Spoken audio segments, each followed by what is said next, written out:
Hey guys, and welcome back to the channel. So before we actually dive into the video itself, I do want to take a step back and congratulate Toby Fox and the crew that ran the 10th anniversary Undertale livestream. I think that is something to celebrate and to be proud of. The fact that Toby Fox has made a game that is, is still relevant in 10 years, I think that is amazing and something that should be celebrated, and Toby Fox should be proud of his hard work. So honestly, I just want to again say congratulations, just real quickly, for me personally. I think it's really great, and I'm glad, it's being celebrated. Anyway, onto the topic of the video itself. I think a lot of people kind of missed, the whole point Toby was trying to make.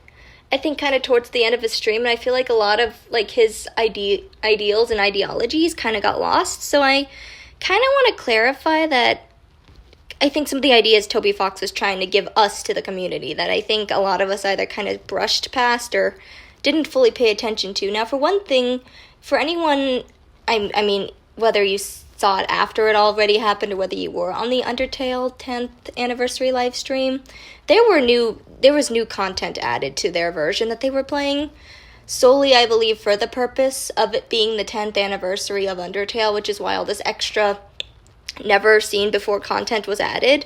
Either it being solely for the purpose of it being the 10th anniversary, or because it was a concept or an idea Toby had probably planned originally for the game, but didn't make the final cut. And I know some people got kind of mad because some of that new content was really cool, and personally I liked some of it too, and I also got just a little bit mad.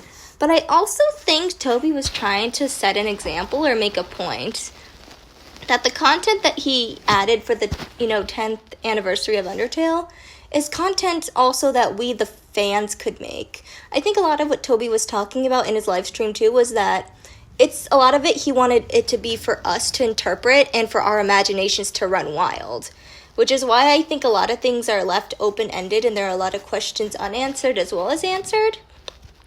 So that way we can imagine and expand on the world.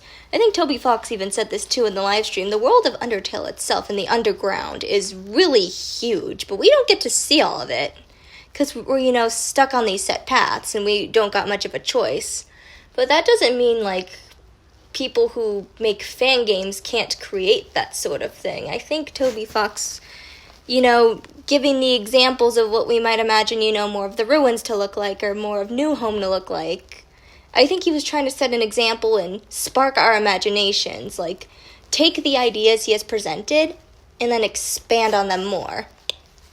I think he wanted to give something to the community that way and something for all of us to, look forward to and to work on.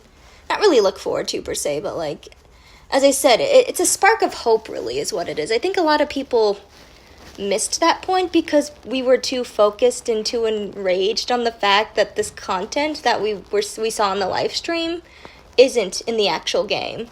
But I don't think the whole point is what isn't there. I think the whole point for Toby was what could be there and what we could make real if we the fandom wanted to. So I think that's kind of a lot of what, we missed in terms of our, fandoms be enraged by rage baiting, and I do understand that, but Toby Fox, I think intentionally did this. Another thing I want to point out, too, was that there were definitely some, especially during the live stream, where we all, saw Noelle or something, and Snowden were oh my god, go interact with her, and they never did. Or, certain paths that the crew, I think the stream was done by the Fan Gamer. I'm going to use their Twitch name that I remember seeing, the Fan Gamer, and, those three guys.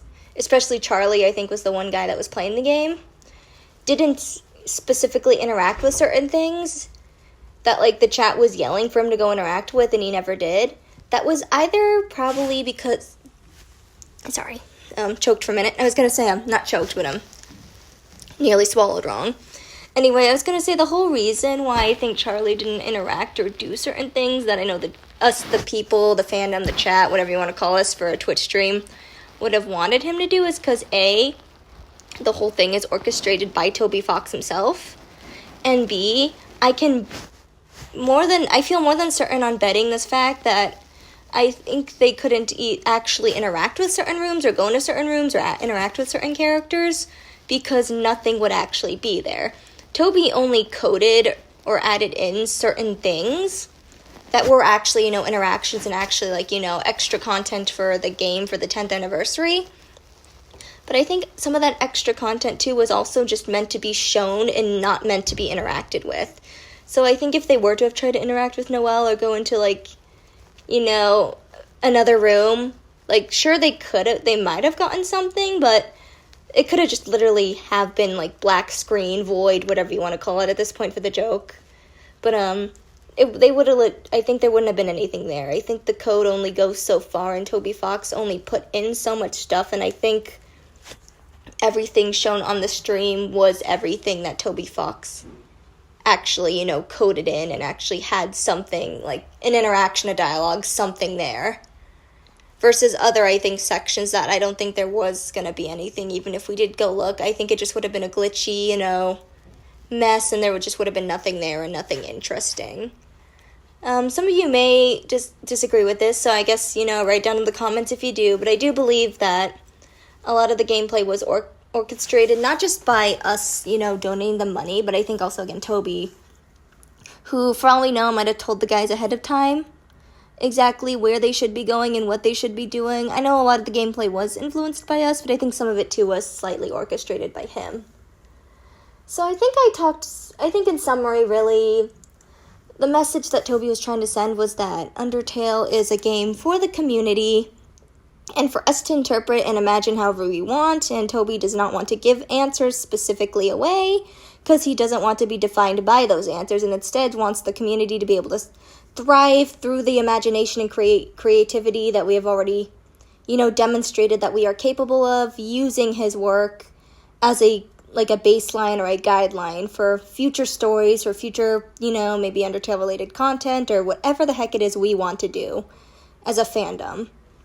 And I think that's really respectable, because I know some people, I think really this is also Toby's way of not even addressing, like, directly people who do, like, maybe cursed things with his work, but also showing respect to them as well, because at the end of the day, any kind of work, whether it be, like, a fan art, a fan game, a fan fiction, like, anything that has to do with any sort of creative aspect takes a lot of effort, and whether that creative aspect is, you know, good or bad or not is just kind of up to us, the people, and how we interpret that, or how we perceive the, you know, the fan-made thing. But I think Toby Fox is giving, you know, a hats off to those kind of people as well, because, like, again, that's really not easy work to create something original, and so even making fan stuff for Undertale, I think for him is just, you know, amazing to see such an imaginative community, you know, all come together and all collectively agree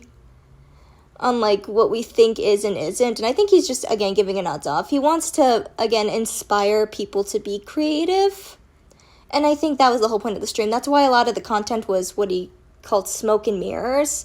All that extra content, as far as I could tell, it didn't add to the story of Undertale itself.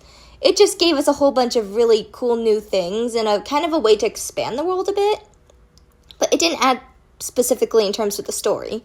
The story of Undertale is the story of Undertale. I don't think anything drastically story-wise changed. I think the only thing that changed was, again, the world building and giving us a baseline for our imaginations to fill in the gaps that Toby and the live stream on Fangamer didn't fill in for us, because I think that was intentional. The intention was for us to fill in the gaps ourselves and create that fan, you know, that fan stuff, that fan-made stuff in order to fill in those gaps. So yeah, I believe that was Toby's true intention, and I think I'm going to end the video real soon, because as you can tell, I'm kind of losing my train of thought a little bit, but I did want to quickly do a summary on this, because I think it's important to emphasize the fact that Toby Fox, like all of us, is he's an annoying dog, but B, he's technically a human being, a human and or dog, whatever you want to think of him as at this point, whatever you headcanon Toby to be. What he is at the end of the day, like, guaranteed is a video game creator, and any creator of any sort is allowed to do what they want to do with whatever they are working on. So, yeah, I just wanted to point that out, though, and emphasize, I think, Toby's point of he doesn't want to give away answers because he wants the imagination and And I think the thing that made Undertale so special to begin with was the whole, because it's both complete and incomplete, that a lot of stuff is left up for interpretation. It's up to us, the fans, to, again, imagine and to create all these different things to fill in the plot holes that he didn't fill out. And I think that's kind of the whole point he was trying to make. Anyway, with all that said, I think it's definitely time to end the video. I'm going to just, keep emphasizing the same points otherwise. So yeah, I just want to say one more time, congrats to Undertale and to Toby Fox, again, for making a great game. And I hope he, with Chapter 5, and 6 and 7, whenever those come out, in the works, mostly Chapter 5, I hope he does well, and I hope, I just hope he doesn't, the fandom doesn't influence any of his decisions. I think it's great that he doesn't let, us as the fandom influence anything he does, and I think he should continue not to do that, because it's not any of our businesses what he decides to do and why he decides to do what he decides to do. Like, a lot of stuff, too, he said in the Undertale stream, was homage to someone else's work, and, him paying respects and tributes to that. So I think, really, to take away anything from him in terms of being a game creator or any sort of creator, it's just that don't let the fandom or the people influence what you're doing. Just do what you want to do no matter what. Even if people, theorists or whoever gets something right or don't get something right, you just continue the story how you want the story to go. Because at the end of the day, it's your work. It's your creative project, and all rights go to you.